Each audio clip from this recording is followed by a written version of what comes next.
Allahu akbar kabira walhamdulillahi katsira wa subhanallahi bukratan wa asila.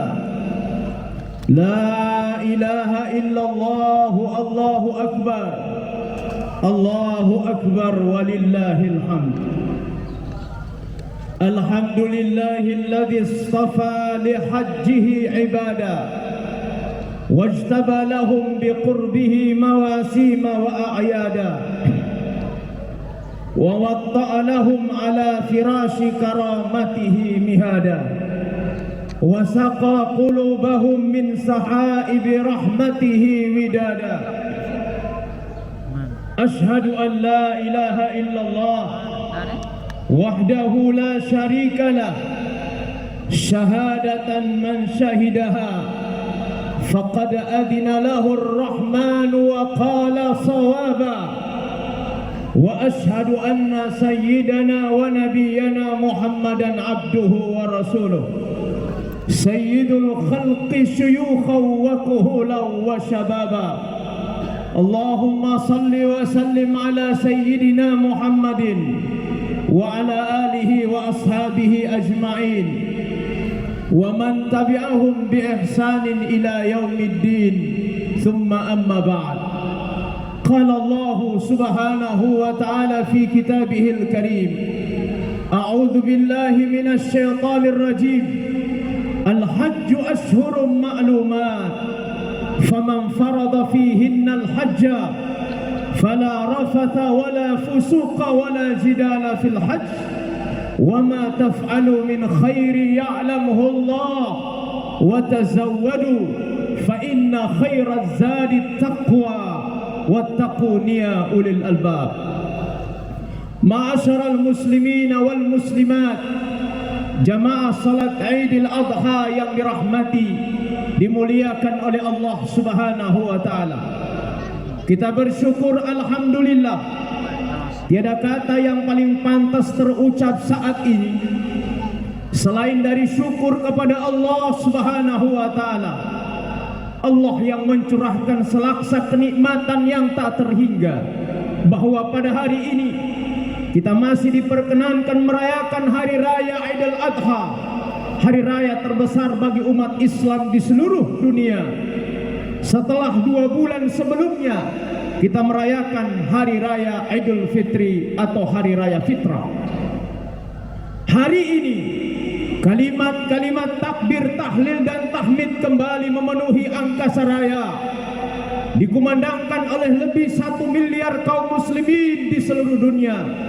Kalimat itu sebagai bukti betapa agung dan sucinya asma Allah, betapa tinggi dan sucinya sifat zat serta kekuasaannya untuk selama-lamanya.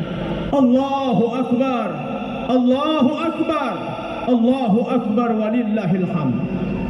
Hari raya Idul Adha merupakan hari raya istimewa dan unik karena ada 2 ibadah yang dilaksanakan oleh kaum muslimin di hari raya ini yang jatuh di penghujung tahun Hijriah, yaitu ibadah haji dan ibadah kurban.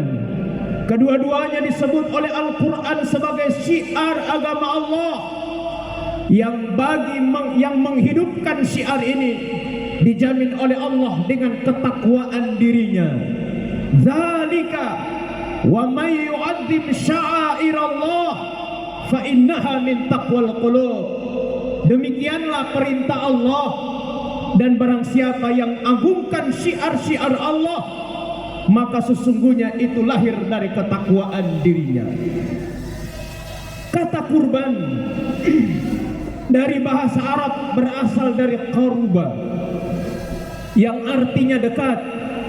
Makna ini akan mengantarkan kepada kita akan makna terdalam dari pengorbanan diri kita sendiri, yaitu berkurban kepada Allah untuk mendekatkan diri kita kepada Allah Subhanahu wa taala.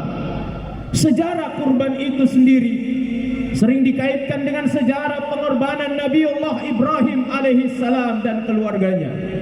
Sebuah keluarga kecil yang kemudian ditampilkan oleh Allah sebagai teladan untuk semua umat manusia yang hidup di belahan dunia ini.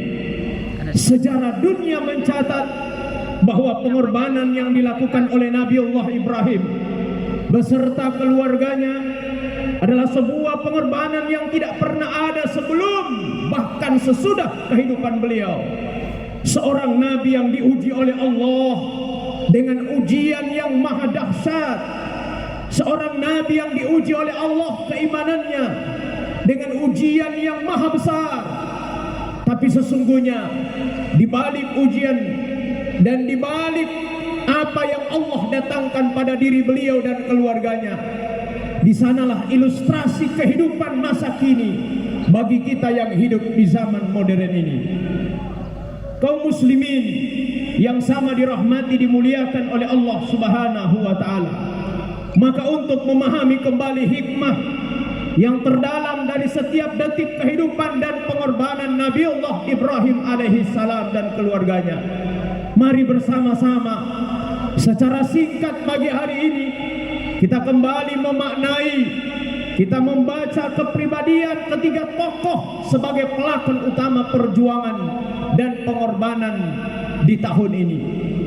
Tokoh yang pertama adalah sosok Ibrahim alaihi salam. Ibrahim di samping sebagai seorang pemimpin umat, juga sebagai pemimpin dalam rumah tangga. Beliau memiliki keluarga kecil yang dengannya beliau berkhidmah dan terus menampilkan diri sebagai seorang yang memiliki tanggung jawab. Itu artinya kaum muslimin, Ibrahim bukan seorang pemimpin yang hanya sibuk mengurus umatnya, rakyatnya, tapi juga senantiasa memenuhi kebutuhan keluarganya.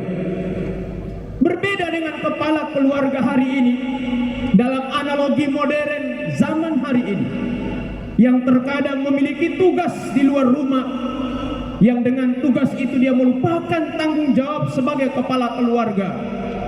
Kisah-kisah yang disebutkan dalam Al-Quran dan Sunnah cukuplah sebagai bukti ketokohan Ibrahim sebagai pemimpin besar dalam sejarah peradaban manusia hari ini. Allahu Akbar, Allahu Akbar walillahil hamd. Oleh para ulama dan pemikir kontemporer, Ibrahim adalah orang yang layak mendapatkan beberapa penghargaan dan gelar. Di antara gelar itu adalah Ibrahim dijuluki dengan bapak monoteis, seorang nabi yang mampu membuktikan kebenaran agama tauhid di depan seluruh peradaban manusia. Atau dengan gelar yang kedua, Ibrahim mendapatkan gelar langsung dari Allah, Khalilur Rahman, kekasih Allah. Gelar ini hanya disematkan pada sosok Ibrahim. Gelar yang terakhir ini sangat erat kaitannya dengan perjuangan dan pengorbanan beliau. Sejarah mencatat ada dua model pengorbanan yang dilakukan oleh Ibrahim, yang kemudian dengannya dia mendapatkan gelar itu. Pengorbanan pertama tergambarkan dalam pernyataan Ibrahim dalam sebuah dialog bersama sahabatnya. Ya Ibrahim, limadza takhadallahu khalila? Wahai Ibrahim, apa sebab Allah Subhanahu wa taala mengangkat dan memberikan gelar kepadamu sebagai Khalilur Rahman, kekasih Allah Subhanahu wa taala? Di antara jawaban yang disampaikan oleh Nabiullah Ibrahim alaihissalam, dia mengatakan, Allah mengangkatku sebagai kekasih Khalilullah tersebab aku selalu mendahulukan perintah Allah dari semua perintah makhluk dan manusia, yaitu mendahulukan panggilan Allah dari semua seruan makhluknya, mendahulukan urusan akhiratnya dari urusan dunianya. Allahu Akbar, Allahu Akbar walillahil hamd.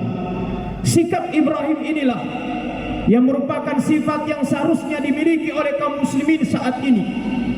Saat kita dihadapkan dengan dua urusan, pertama pekerjaan dan yang kedua seruan untuk beribadah, maka seharusnya dari perjalanan kisah Nabiullah Ibrahim kita lebih mengutamakan panggilan dan seruan Allah Subhanahu wa taala. Hal ini bisa kita implementasikan dalam setiap rutinitas kita.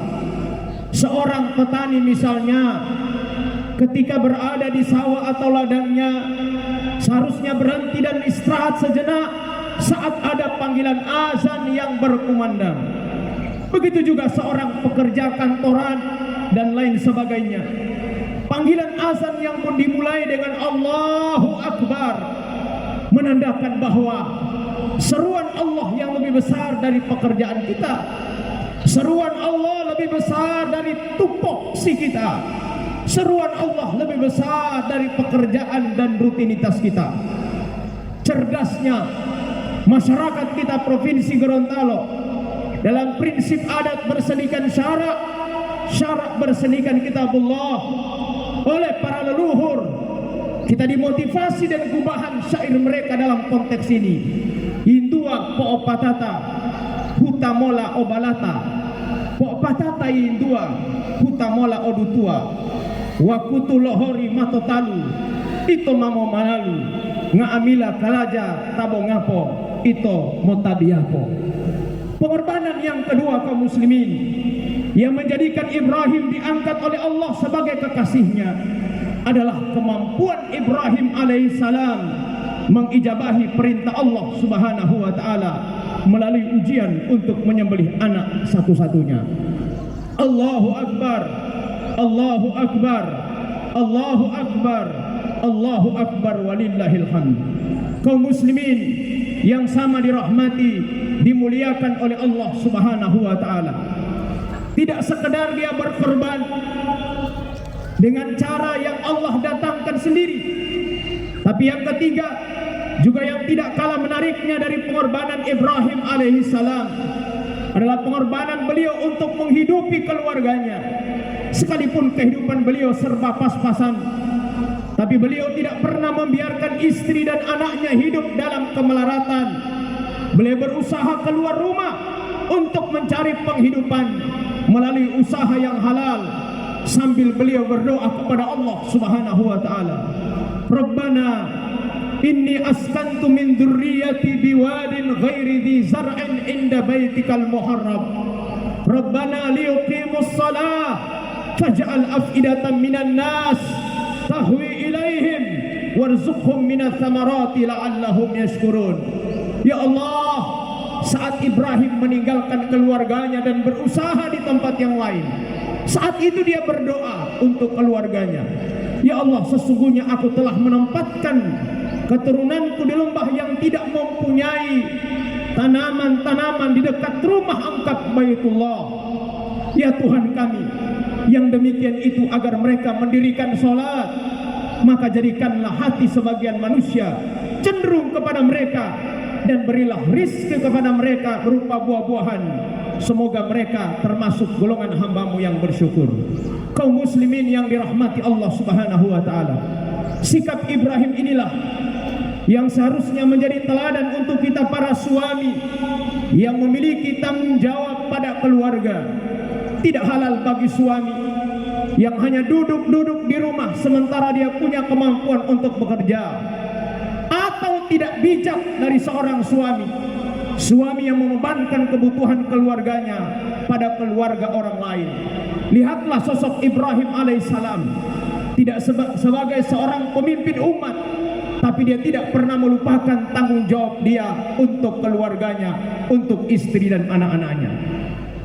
Yang kedua, sosok yang kedua dari perjalanan pengorbanan ini adalah sosok istri yang salihah, Siti Hajar alaihi salam. Dalam sejarah Islam, Siti Hajar adalah istri Nabiullah Ibrahim yang memberikan keturunan kepada beliau dan seorang anak yang diberi nama Ismail alaihi salam.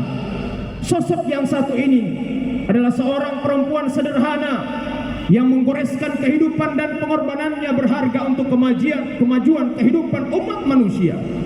Seorang istri yang setia pada suaminya, istri sebagai partner utama dalam pemenuhan kebutuhan, bahkan pengabdian kepada Allah. Siti Hajar bukanlah seorang istri yang merasa senang kalau dia berada di luar kontrol suaminya. Hajar bukanlah seorang yang suka mengeluhkan semua kekurangan sama suaminya. Bukan istri yang selalu membebani suaminya dengan keinginan dan nafsunya.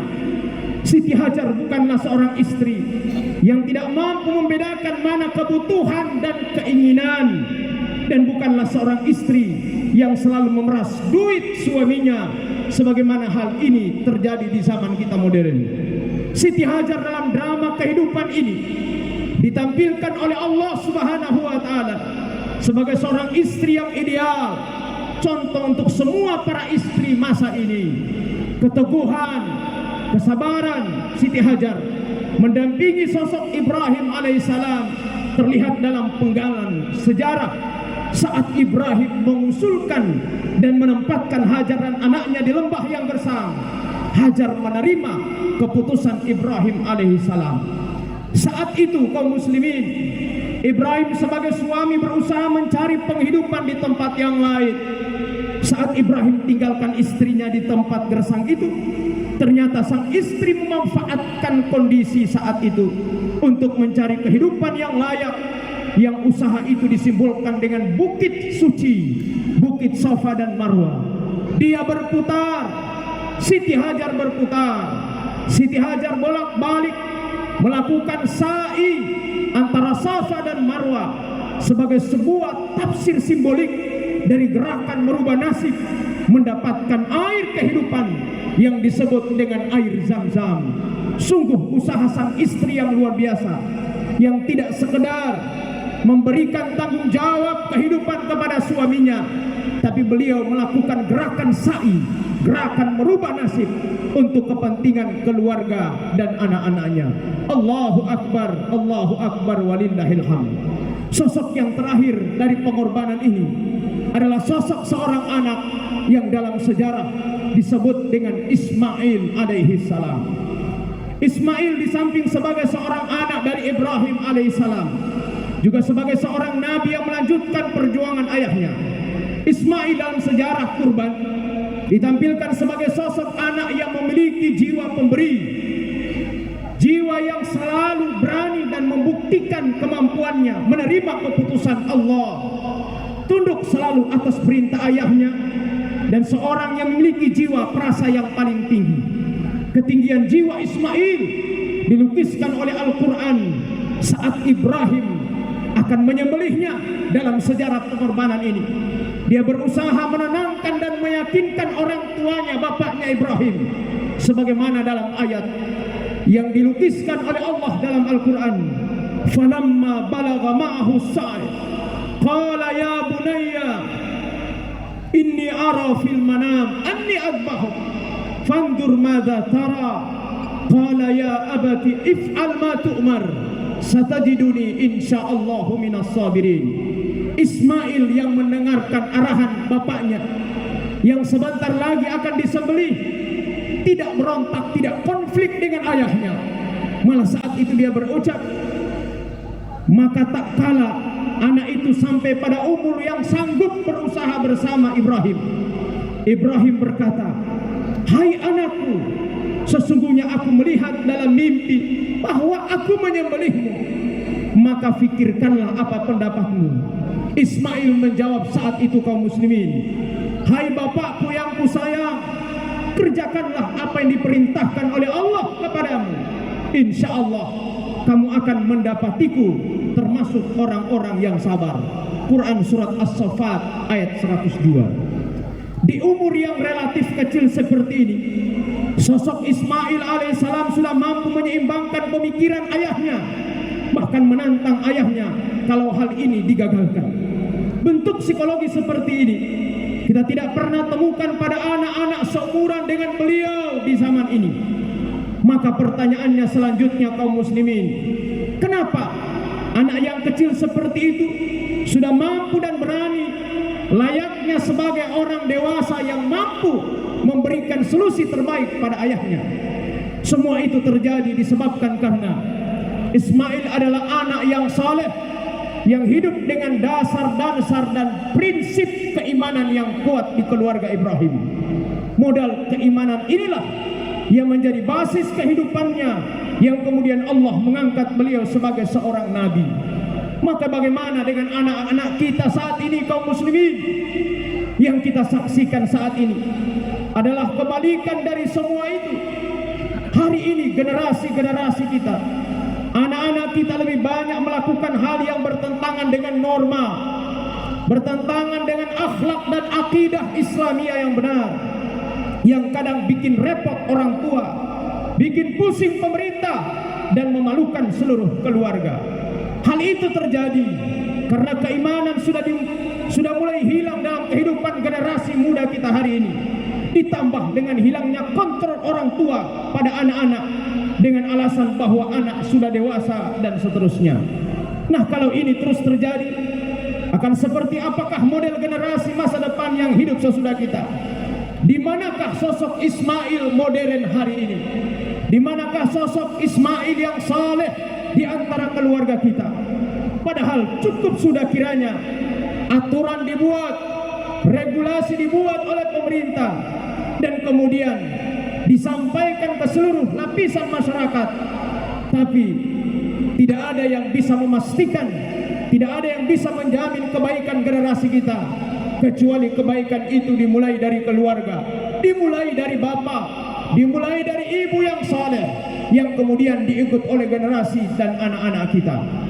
Dalam tradisi Gorontalo, kita dimotivasi dengan istilah-istilah spiritual, filosofis di zaman hari ini yang terkadang sudah dilupakan oleh generasi kita.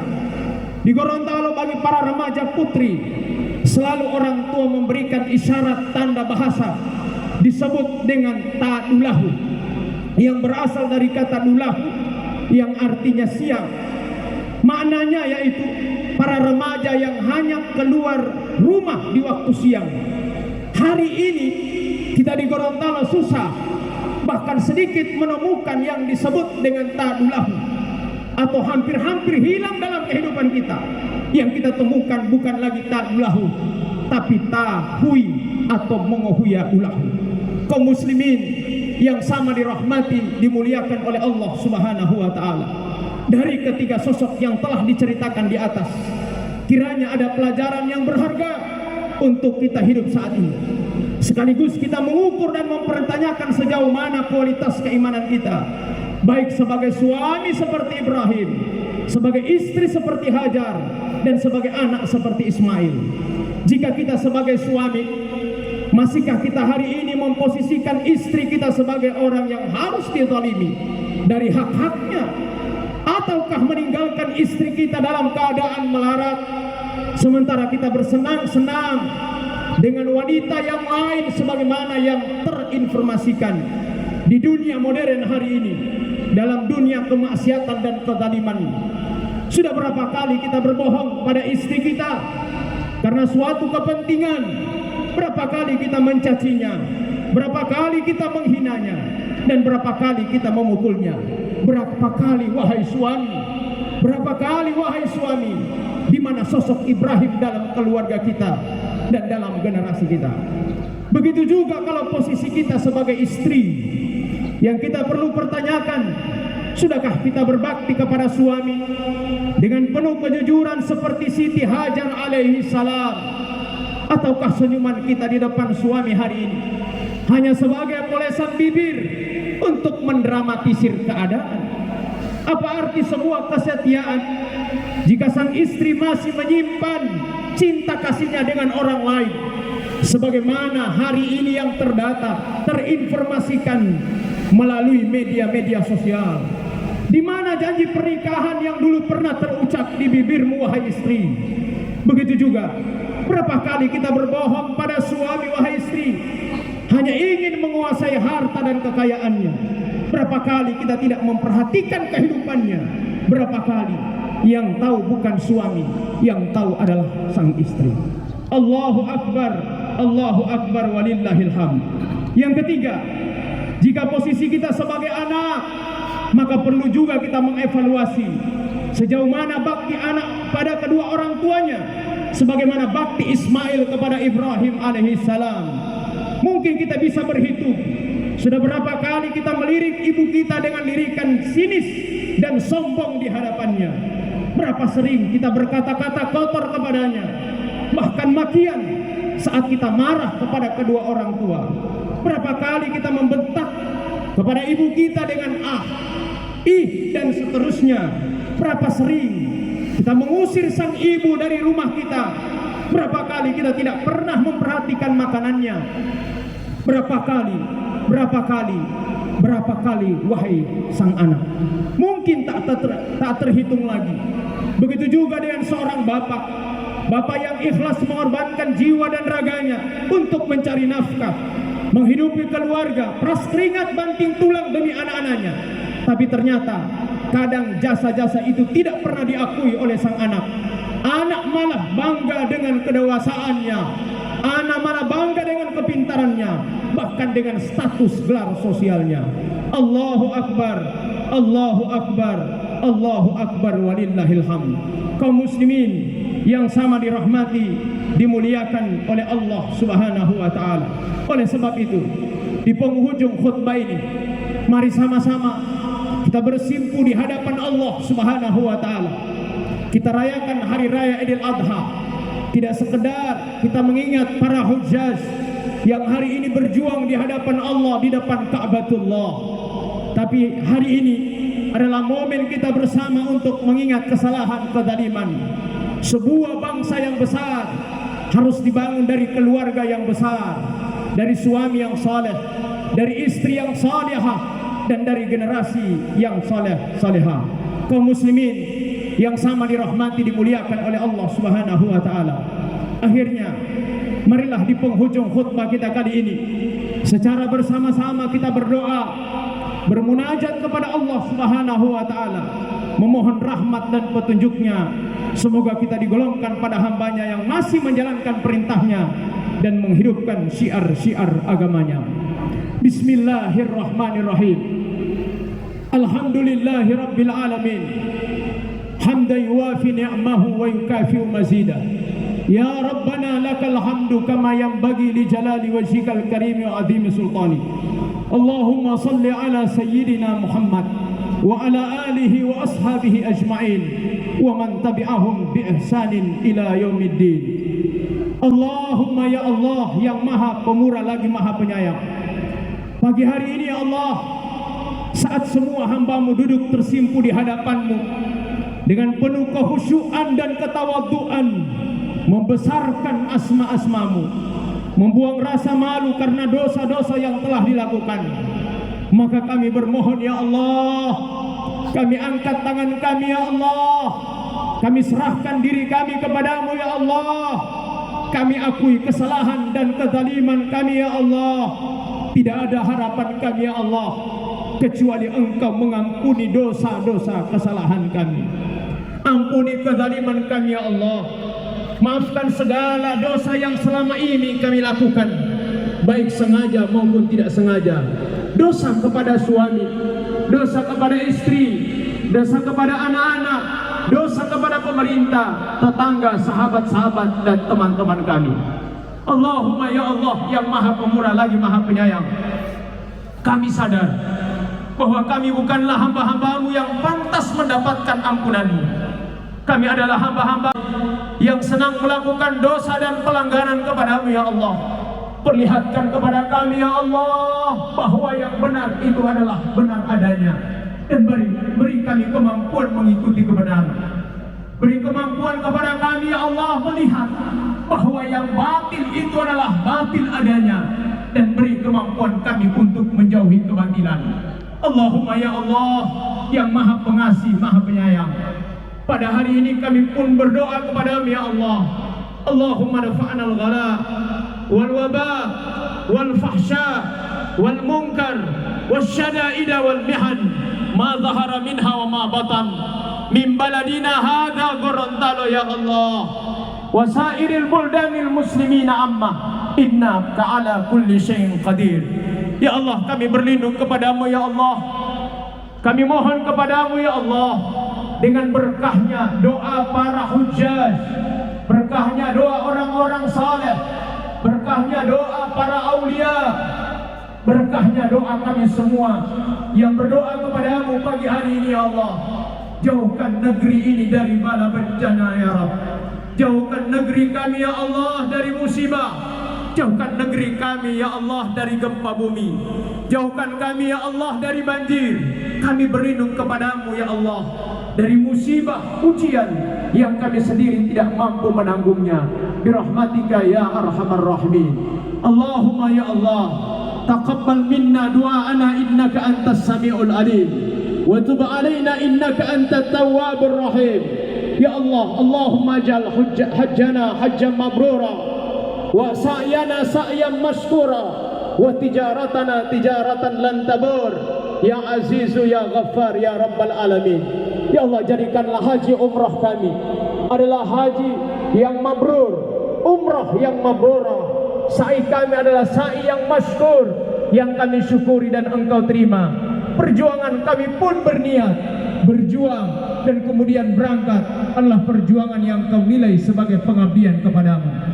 Allahumma fir lana dzunubana wa liwalidina wa li jami'il mu'minina wal mu'minat wal muslimina wal muslimat al ahya'i minhum wal amwat innaka sami'un qaribun mujibud da'wat ya qadiyal hajat. Allahumma hdina bihudak, Allahumma hdina bihudak waj'alna mimman yusari'u fi ridha wa la tuwallina waliyan siwa wa la taj'alna mimman khalafa amraka wa asa. Hasbunallahu wa ni'mal wakil, ni'mal maula wa ni'man nasir, wala haula wala quwwata illa billahil aliyil azim.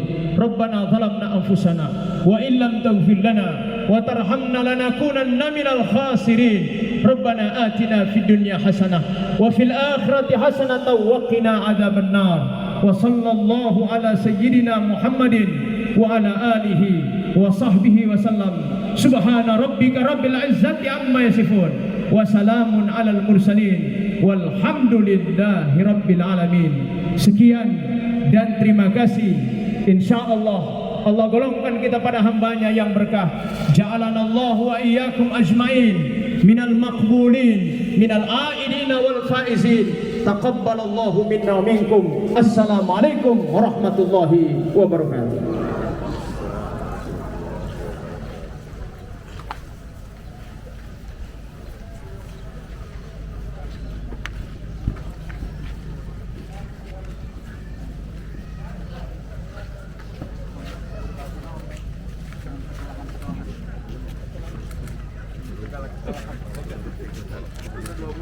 Ganteng. Radel. Ya. Kami atas nama Panitia Hidayah Islam Kota Gorontalo mengucapkan minal aidin wal faizin. Mohon maaf lahir dan batin. Taqabbalallahu minna wa minkum. Taqabbal ya Tuhan.